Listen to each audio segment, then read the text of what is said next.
What's going on, everybody? It's Afro Think Tank. I'm just a Pan-African activist here, minding my own business in this beautiful Nigerian rain.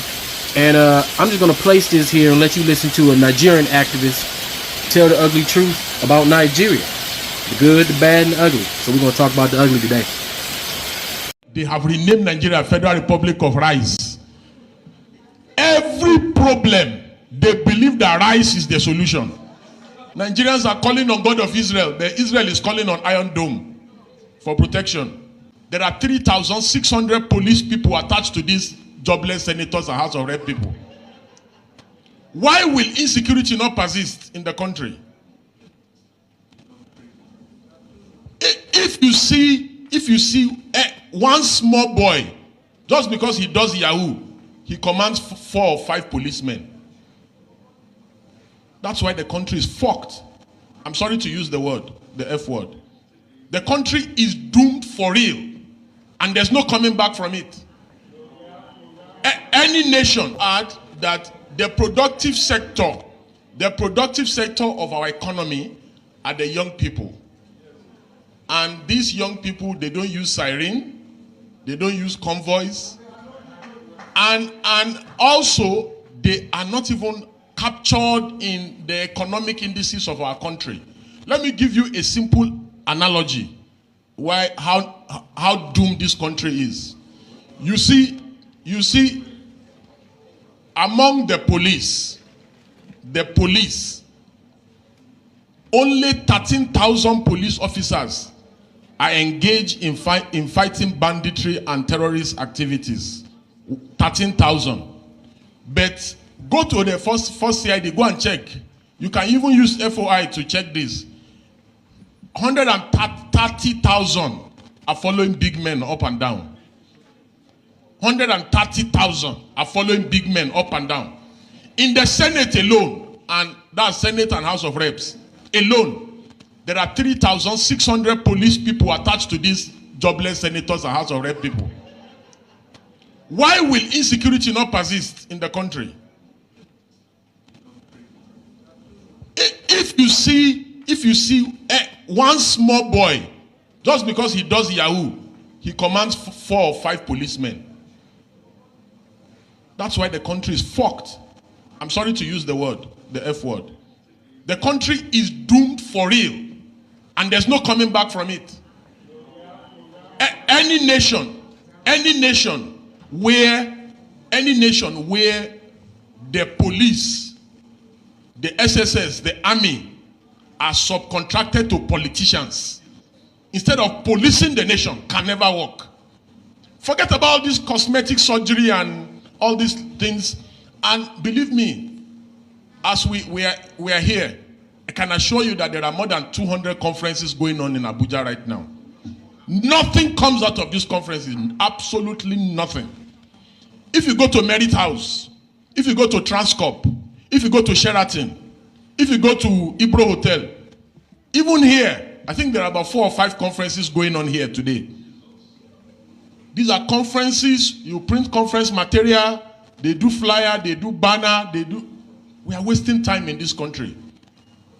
Nigeria needs active citizens who will just wake up early in the morning on a faithful Wednesday or Thursday or Friday and occupy the entire nation and demand for reform and demand that these armed robbers, these buccaneers who are in the National Assembly, that they must stop stealing.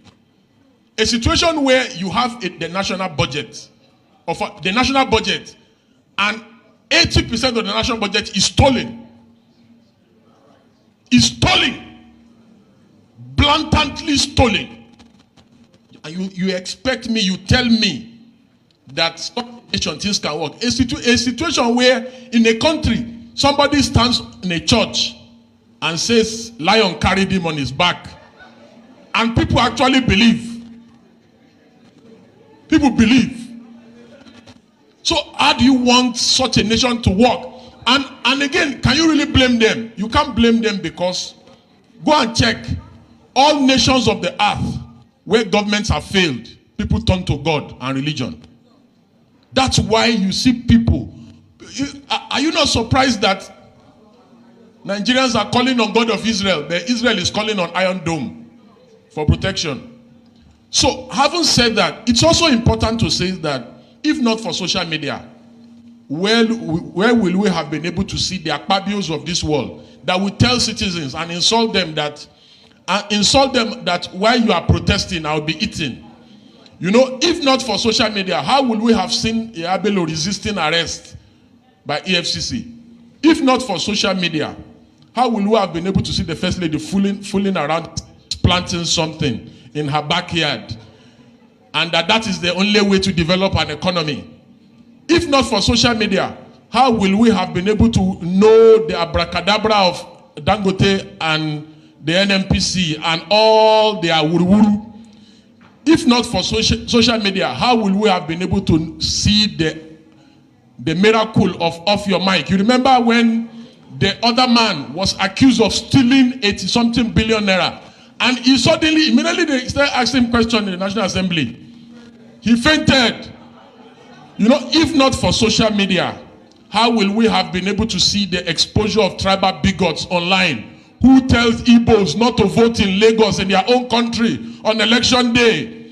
If not for social media, how will we have been able to see the level of brigandry during elections and electioneering, where Edo election is just coming up in a few days? The last election in Edo, a reporter was reporting that APC is sharing 5,000, PDP is sharing 5,000.